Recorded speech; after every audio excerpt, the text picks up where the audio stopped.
Mga bay, maayong adlaw na atay gi-repair nga usa ka two-stroke engine mga bay. Kani siya mao ni siya ang crankshaft niya. Kani mao ni ang guba, ball bearing mga bay. Naguba yang ball bearing.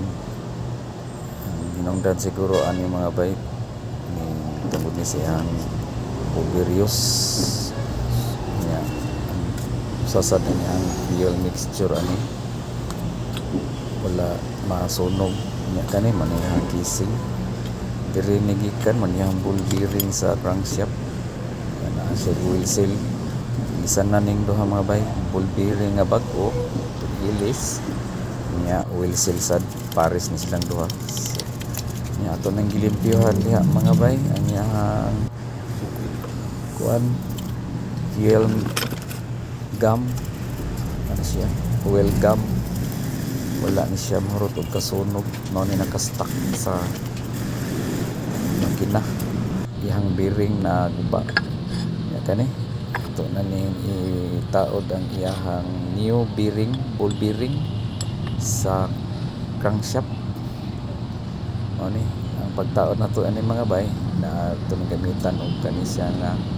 aron dili madaot ang iyang bearing nya sure nga safety pod ang atong kising dili siya unsa nakaplat siya sa kahoy nagamitan na nato diha og martilyo mga bay atong gidukdok kay kinahanglan gid ni siya nato na ipirsa gamay aron masud ang iyang bearing kay 0 gap ni siya maana na siya ang plastada nya diri sa pikas ang oil seal na mao gihapon gamitan gihapon nato ug aron dili madaot ang iyang isika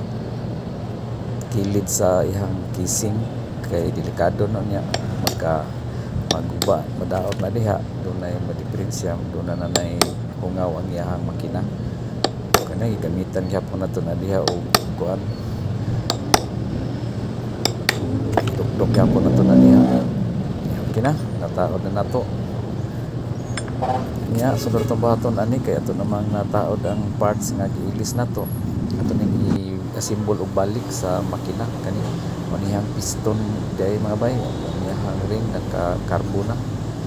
daghan na kay sa carbon nga wa masunog dinhi sa limpyuhan diri mao na ni ato na ning i-assemble og balik ang iyang casing tao na to yang crankshaft day mga bay ato sa ning limpyuhan sad sa mga nag-stock nga wheel nga wa masunog wala kani ato ning gitauran og gasket man siya engine gasket sa diha mga bay tulimpyo gid siya aron mabalik sa normal ang iyahang andar sa makina kani ato na nataod ang iyahang crankshaft kani dayang makina bay mao ni ang two-stroke engine makina ni siya kuro brush cutter na gitaod na tong iyahang kising mao ni siya ang porma mga bay pagbalik na to og simbol kay ang nadaot ani niya ang crankshaft bearing dapit sa to diri sa iyang recoil starter side nya gitaod na to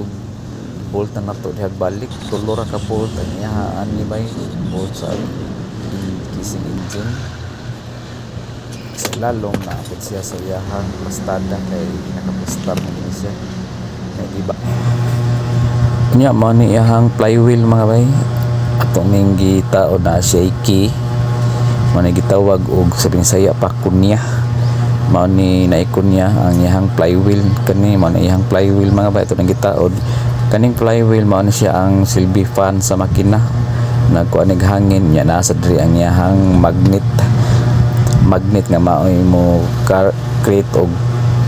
electricity sa iyahang spark plug to sa iyahang ignition nya kani iyahang shoe clutch is mao ni siya ang mag-function ngadto sa iyahang shafting padung na sa iyahang head umaga binisaya pa ihi mao ni siya iyahang lining ang shoe clutch type ni siya mga bay kani nataod na tog balik ang shoe clutch ug flywheel ana siya to na siya hindi ko medyo limpyo na nya ang sunod na tong itaod ang iyang recoil starter AC mao ni siya ang recoil starter AC ito ni siyang assemble o balik kay gibungkag mo gani nato tanan mga bay, kay giilis ta og bearing sa iyahang crankshaft mao nang guba, overhauling ang gibuhat nato ini nga small engine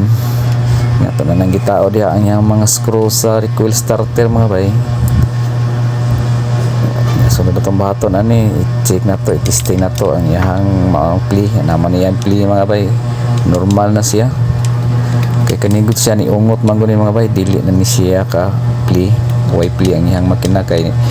ni ungot ang iyahang ball bearing mo na nga itong giilisan.